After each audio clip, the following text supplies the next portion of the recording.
Alright, we're just giving YouTube 2 seconds to go live. There we have it.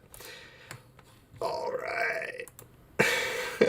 Howdy, everybody. Dustin here, having a great week this week. Lots of cool stuff done. Got our schedule right up here for the next 3 shows. We got Booster Bestiary on Tuesday, opening new packs, including adding some of these here Forgotten Realms packs to the equation. And I'm doing a class review, a book review, if you will, of the Cartomancer by Legendary Games, which is, in fact, the first thing that I am bringing up right here. Oops, too soon for that. There we have it. All right, so the Cartomancer. This book just came out, I want to say, yesterday or the day before, this week. Legendary Games, it's their newest base class for Pathfinder 2nd Edition. I am super excited about it. I didn't even really hear about it until until the release, and I just went out and bought it right away because I love cards. I love Pathfinder 2nd Edition. So what's not to love about this? Best of both worlds. They could use different decks of cards to use spells from different traditions, which I think is really cool. Gives you a lot of flexibility in what kind of a card caster you want to play. I love their work with the Kineticist in 2nd Edition, so I'm sure this also will not disappoint. I will be doing that review next Friday, the 23rd at 4 p.m. right here, wherever you're watching this. Have the physical book, and we will be going over all the cool things that a Cartomancer could do. In other news this week, yes, check out the No Direction on Wednesday did a show on the lore of Lost Omens, the Mohangi Expanse, with authors Ali Bustion and Jabari Weathers. They were great guests. It was a fantastic show. I am loving this new book. There are so many cool options in it. It is just a fantastic addition to the Paizo line. We've actually already started to see fan art. Here's some fan art of the Galoma. This was by Nix on the Pathfinder 2e subreddit. Love the Galoma. They're such a cool race in this kind of like, they look creepy, but they're not. They're friendly. You know, the Anani do that too, but something about the Galoma. I really like the Galoma. Check out Stan Brown's Fantastical Olympic Challenge. It's every day in July. He is doing a different, pairing a different Olympic event with a different fantasy creature and drawing it live on his Facebook page, which is super fun to watch, super entertaining. Love chatting with him. Here he did a marathon with an imp, and we got to suggest a frog person and a kitsune there for him. So it was a really fun time watching that live on Facebook. He's a fantastic artist, and it's just so much life and so much personality to everything he draws. Great person to follow on Facebook in general too. All right, so some official Pathfinder news. The growing Pathfinder Society. A lot of the races, we've discussed the ACP costs, especially Alex Agunas has a wonderful article on it on No Direction on guidance about 4 weeks ago, I believe it was posted, about how much it actually takes to get a uncommon race in Pathfinder Society. Well, they are lowering the costs because of specific things such as the Moangi book release and the results they've gotten from certain scenarios. They are also have announced that they're making the Leshy a free-to-play race, and they're giving some refunds. If they're giving you a free boon if you spent ACP on the Leshy, you get a free raised ad for that character. Pretty cool. Love to see more access to more uncommon races in society. You could check out some more stuff about the Kitsune in particular on Alex's newest post, Kitsune Craze, where he discusses what he likes, what he doesn't like about the Kitsune. I felt like I had to give a shout out. He used a model he used for one of my characters right there in the middle, and that's, I'm always flattered on stuff like that. All right, other news. Pathfinder Society has gained 3 new level 1 repeatables. One first by Thurston Hillman is called The Second Confirmation. We're really looking forward to that. Love Thirsty's adventures. This one will kind of be a great intro to society, telling you more about what it's like to be an adventurer, and then it could be followed directly by United in Purpose, which is kind of an intro to the factions. This will be great for new players, great for new characters, frankly. Just, this is my new Pathfinder Society. Let's see what their confirmation will be like. Let's pick a faction based on their interactions in this repeatable scenario. And then the third repeatable is an intro to the season. So this is the Year of Shattered Sanctuary. So this is kind of the intro to Year 3. This makes it great for those kind of players who want to play one character through an entire year, or at least one for focusing on the meta plot of that year. It's also awesome because it means that we're going to get it looks like we're going to get a new repeatable every season, so that we could still play those first two scenarios and then go straight to that third scenario. Mike Kimmel wrote that, also looking forward. Oh, and Brian Duckowitz wrote the second one. All three of them fantastic authors. Love to see their work. Love to see what we're going to get a hold of. All right, and like I said before, Cartomancer on the 23rd. But let's get on to the main show today, which is going to be opening up our Packs of Forgotten Realms. All right, so for those who don't know, pre-release came out today, so we were able to get a hold of these packs before they officially come out. Although those of you playing on Arena have probably already drafted a few hundred times and are more familiar with the cards than me.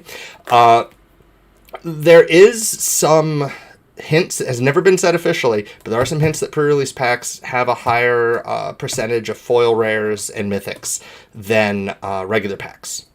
I personally have found that to be true, in that I'll open the same number of mythics and foil rares. I'll open from these pre-release packs as I get an entire box. It's really cool. I say it's cool because pre-releases very commonly, here, I'll start opening these now while I talk. Pre-releases very commonly are a great way to introduce new players to the game. Since they're sealed deck, everybody kind of has the same card pool, and you could kind of help your friends sort of kind of build a deck if it's a less official, if it's a less serious crowd. And it's a great way to introduce new players to Magic. And when a new player or a returning player who's coming back for a new set gets that cool Mythic Rare God card in their pack, it makes them a whole lot more likely to feel invested in the game. It feels like, oh yeah, this was meant to be. It was Kismet. Of course, as usual, that's kind of cool. All right, so you got your little paper, a guide to dungeons. Dungeons are a new type of card. There's 3 of them. They start outside of the game. They come into play only when a card says venture into the dungeon, and then you get to explore this dungeon going from room to room. And every time you enter a room, you get a cool effect, like make a goblin, draw, discard a card, whatever. The 3 dungeons have 3 distinct feels, so you'll probably pick one specific one for your type of deck. Cool mechanic. Love to see stuff like that. Okay, so right off the bat, we got ourselves a Mythic Foil as the pre-release. We got ourselves an Itemrith, Desert Doom. That would be a really fun card to design into a Pathfinder monster. I hope I pull one in one of my packs when I do that on Tuesday.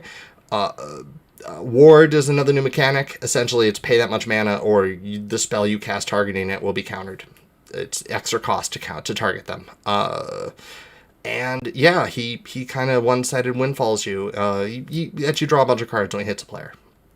Awesome. 5/5 flying for 5 with all those added benefits. Pff, yes, please. Amazing. Oh man. Okay, so these also come with a foil token. In this case, I got an Atropal. Kind of a undead god fetus.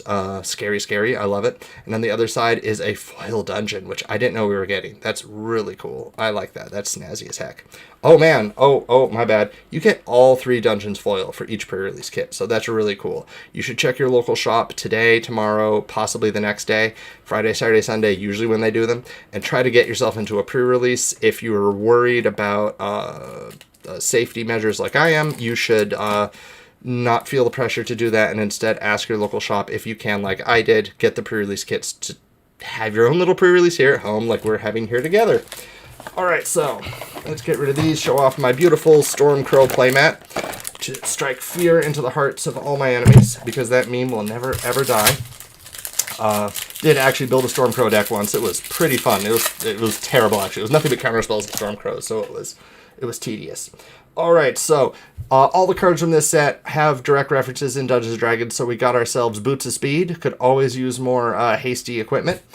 I don't know, a Popper EDH or a Cube or something. Shambling Ghost, kind of cool, has different choices. You'll notice the choices in this set actually have significant flavor behind them. Like in this case, when it comes into play, you get to choose whether you want to brave the stench or search the body. So you can either make a treasure or make a creature get -1/-1.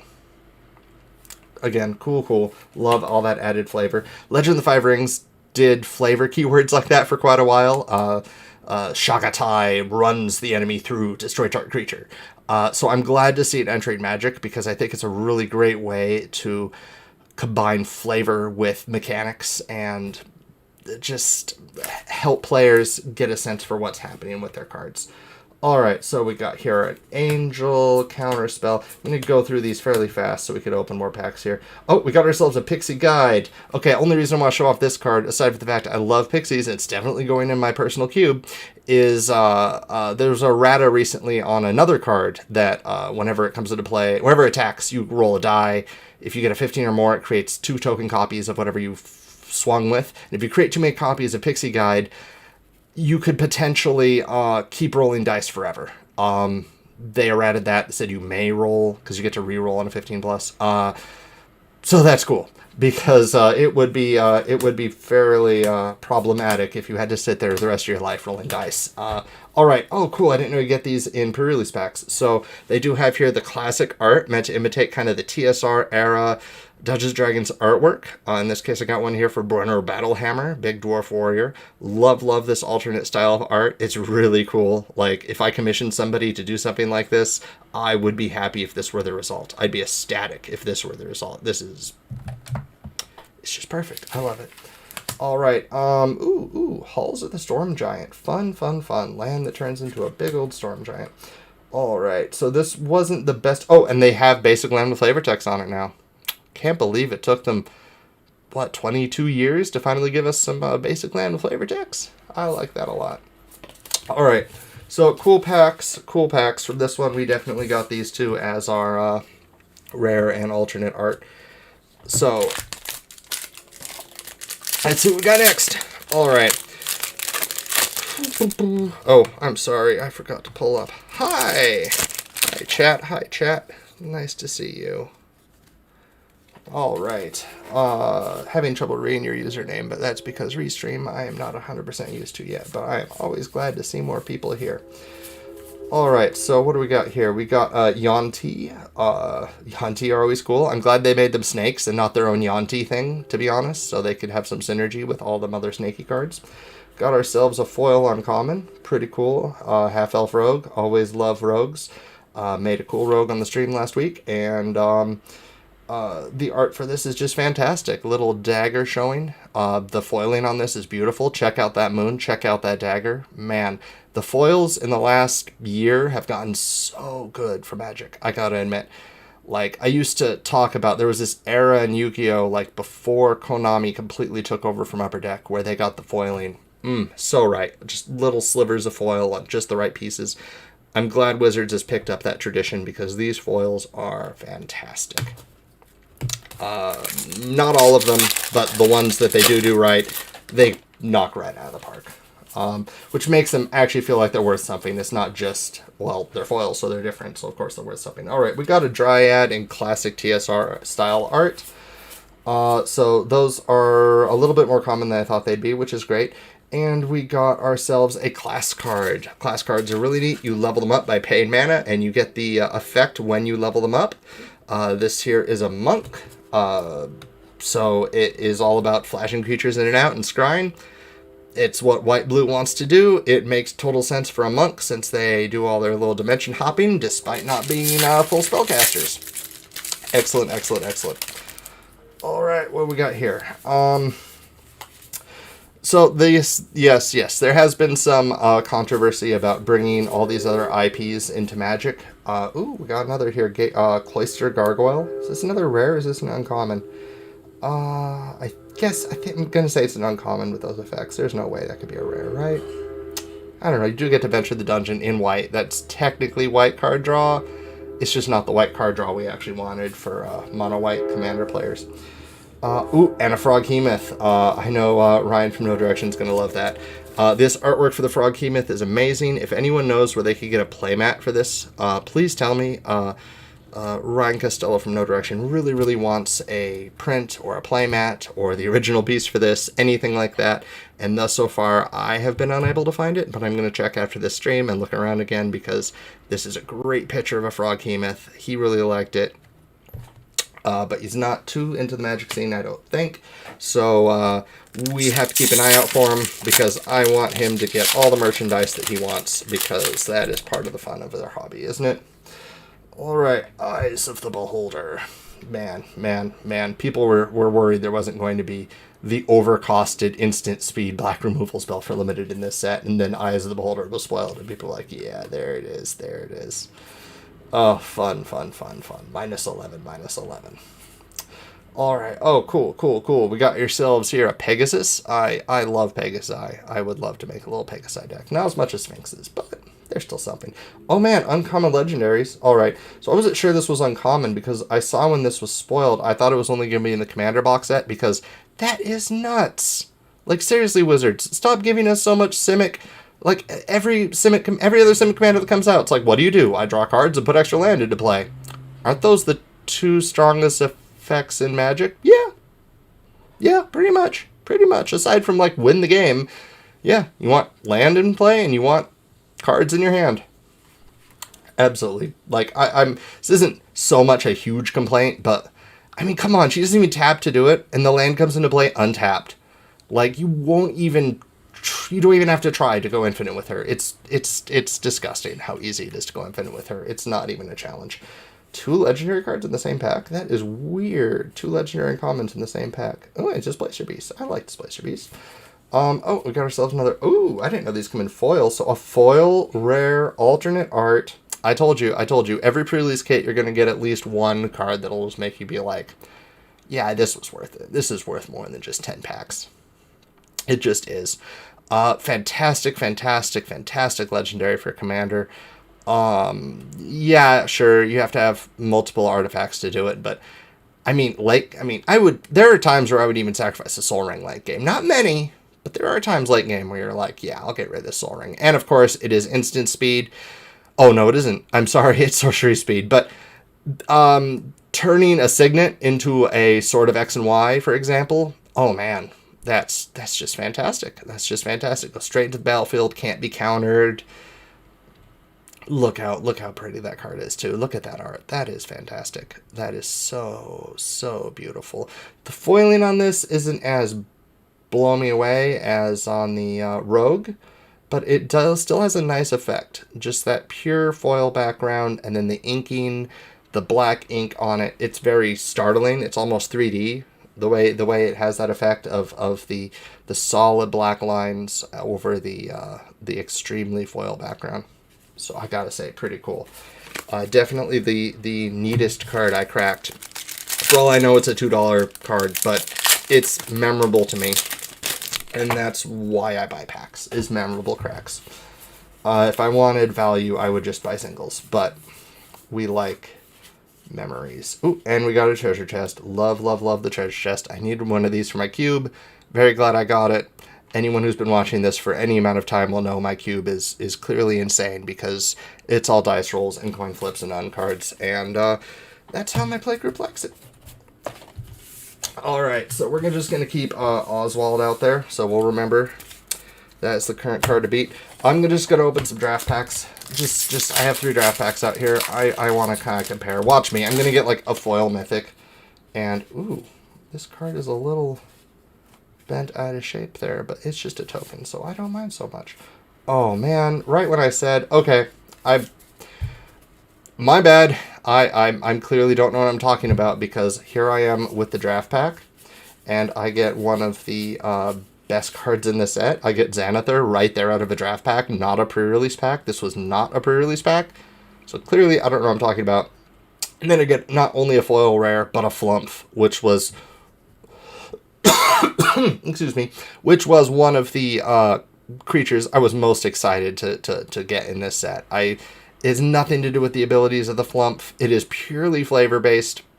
I will admit there's some nasty stuff you can do with this in Commander, involving cards that get rid of the opponent's ability to draw. Obviously no longer that Merfolk that was banned earlier this week, but there are other cards that have that effect, especially in white, especially in blue. Gotta love Flumps, though. I love something about Flumps is just adorable. They are happy little pancakes, and they They get attacked too frequently for looking like monsters, despite just wanting to help, just wanting to be there for people, just wanting to do good. Do not attack the happy little Octo Pancake, because they are just flumping along. All right. Oh, cool. God, display. Look at that Displacer Beast. Look at him. Look how awesome that is. That is classic tabletop role-playing art right there. Maybe a little too muscular. It looks a little too comic booky, maybe, but I wouldn't be surprised if these were comic book artists that they commissioned for stuff like that too, because the inking on it is really nice. Teleportation Circle could always use more blink effects.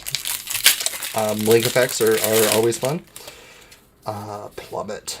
+2 mace. Oh man, it's so weird seeing +2 in the title of a card outside of an unset. I gotta tell you. It's kind of startling in a way. You almost don't expect somebody to say, this is my +2 mace.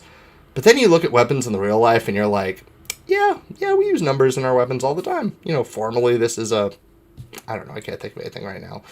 AK-47. You know, nobody blinks an eye at the name AK-47, but in character, in Pathfinder, if you say, this is my +2 mace, people are like, +2? You shouldn't be saying, you should give it a better name than that. It's not a name, it's a weapon. It's a +2 mace. Alright, Devoted Paladin, we got ourselves a Wishy Jin, we got ourselves a Basilisk that looks a lot like a Kavu, if you were to ask me. Got ourselves a Skeleton, an Elf Monk. We are drawing some cards. This card looks absolutely nuts, by the way. It is 6 mana, but in like a good size Commander game, later game in Commander, this will probably draw you like 10 cards? Probably 10 cards for 6 mana at instant speed, which is pretty good. Not great. There's better cards, especially in a blue deck, but in a budgety Commander game, in a starter deck for Commander, pretty good. In a self-mill, very good. Against the mill, very good. But anyway, got to venture into the dungeon instead of adding mana. Another one of these, like, will replace your Darksteel Ignite that you've kept in your monocolored Commander deck for too long. I love this dragon, love this design. It is clean, it is nice, it looks like something we should have had printed 10 years ago. It just shows how much design space there is in Magic. I mean, Flying Lifelink Haste, those abilities go all the way back to Alpha? Is there a Haste creature in Alpha? Might be Legends. I'm pretty 95%. I know there's one in Mirage, so I'm going to say it could go back to Mirage. Pretty sure it goes back sooner than that, because I know Raging Goblin was Portal, and Vaishio Sandslinger was Mirage, but point is, if this card was printed, I mean, it would be way too strong if it was printed back in the day, but the rules would have supported it. It would have been really strong, but it would have been a card, and we could have seen this easily 15 years ago. It would have been an all-star. Haste was an alpha. Thank you very much there, Luis. Haste was an alpha. Yeah, because I know Lifelink was an alpha, because we had Spirit Link, which might not exactly be Lifelink, depending on what era you're talking about, because they keep having to change how Lifelink works. And of course, they definitely had Flying. So yeah, would have been too strong for alpha, but I could see Odyssey? Onslaught? No. Mirrodin, Kamigawa, that era. Could have been printed there. Which, it's still a great card now. I mean, I would pick that in Limited all day, every day. 4/3 haste lifelink. It's going to gain you at least 4 life and do 4 damage, or knock out a flying creature that's sad enough to block it. Dice removal is not a good argument for not using a creature unless your entire deck is going to be ward and haste. I forgot about the dice last time. Alright. Gotta fish that out of my garbage can later. Alright, so this time, not as exciting as the foil mythic, but we did get a foil paladin. Pretty cool. Kind of want to put it in my night deck just purely out of flavor. I think it might even do... Yeah, that wouldn't be bad in there. But mostly it's a flavor win. Oh, yeah, I have codes. If anyone plays Arena, hit me up on Discord, Facebook, YouTube, however you want to message me, and I'll give you my Arena code. Just ask me for them. Because I have Arena codes to spare. I only have one account, and I buy too many of these because I am a consumer. Alright, we got our three foil dungeons, which confirms you do, in fact, always get those 3 foil dungeons. Not that that should be too much of a surprise. It makes sense, too. In a pre-release, it would stink if you were only limited to the dungeons you crack in a pack. And if you don't crack a dungeon, oops. So that is a really good way to market your new mechanic, get it out there. Man, I had to stop for a second. Look at that. That is so... Oh, man. Something about that is artwork is really startling. It makes me want to build a whole deck with cards like that. I almost wish there was land like this, just so we could go, like, all out. Maybe the Theros lands, but those might be a little... There we go. Oh, man. So we got Gaia's Cradle the Elf. Man, I bet a foil one of those will go for like $7 in a year. Yeah, I know it doesn't sound like much, but if this came out in the midst of the pandemic and was short printed, kind of like Jumpstarter or Theros even, I could totally see that card getting up to like $13 for a foil just because of Commander. Maybe if elves were a little more popular. Maybe. I don't know. I'm just speculating. Creatures don't tend to get too up there. Unless they're legendaries. Oh, man. Oh, I'm so happy. I'm so happy. All right, we got ourselves a Dungeon Descent. The land were done like old TSR era modules. This is a land. Lets you descend into a dungeon. I love this, the colorless land I got like this, because I'm not sure what... If I had 10 of these, I would put them in 10 Commander decks just because of the artwork. It's fantastic. It's silly. It's not silly. It's just... It's evocative. It's so evocative of an era. Love reading through these. Still love picking up random older modules and reading through them. You'll pick stuff up and be like, wow, that's a cool idea. I wish I could use that. Or I might be inspired to do something similar in the future in my own game. Oh, and yeah, see, pre-release packs are good. I will live and die by that. Pre-release packs have an amazingly high ratio of mythics, rares, alternate arts, you name it, because we got ourselves a foil deck of many things. And we have someone in chat here who is very experienced with the deck of many things. So yeah, roll a d20. You could draw cards or turn cards at random. You could potentially bring creatures back from the dead. It is, in fact, a deck of many things. And you could slip into your deck, and you'll have a deck inside your deck, so you could deck while you deck. And maybe if it gets milled, you will deck yourself. Would suck if the last card in your deck was a deck of many things. Makes you question if you have a deck or just a card. Or a card with a deck. A card with a deck is your deck, in your deck. I'm not sure. If the opponent has duress on you, can they choose deck of many things?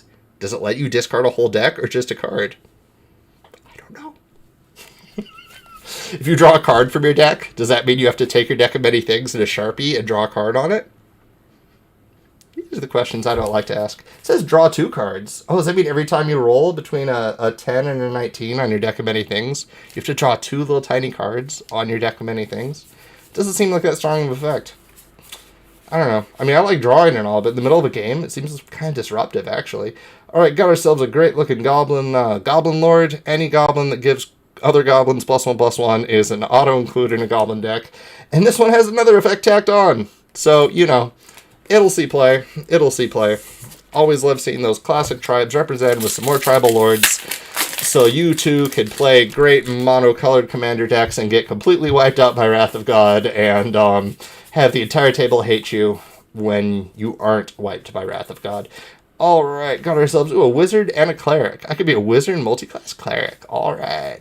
Man, there's a deck I should go for. I need to try a deck of all the class cards with the singular goal of getting every class in the game, just so I could be a silly multi-class nightmare creature. Oh, and we got Asmodeus. All right, who did the art? All right, so we got Asmodeus. Really glad to get this. It's a fixed Grizzlebrand Necropotence mix. Strong card. Does require having some mana open in case your opponent has removal or whatever, but strong card. Love it because, of course, Asmodeus is also a deity in Pathfinder. So would be really cool to white that out and get, like, Wayne Reynolds at a convention to draw a Pathfinder Asmodeus on this. That would be really badass. I mean, this could look just... I mean, it's not like Asmodeus in Pathfinder couldn't look just like this. It's not like he's that.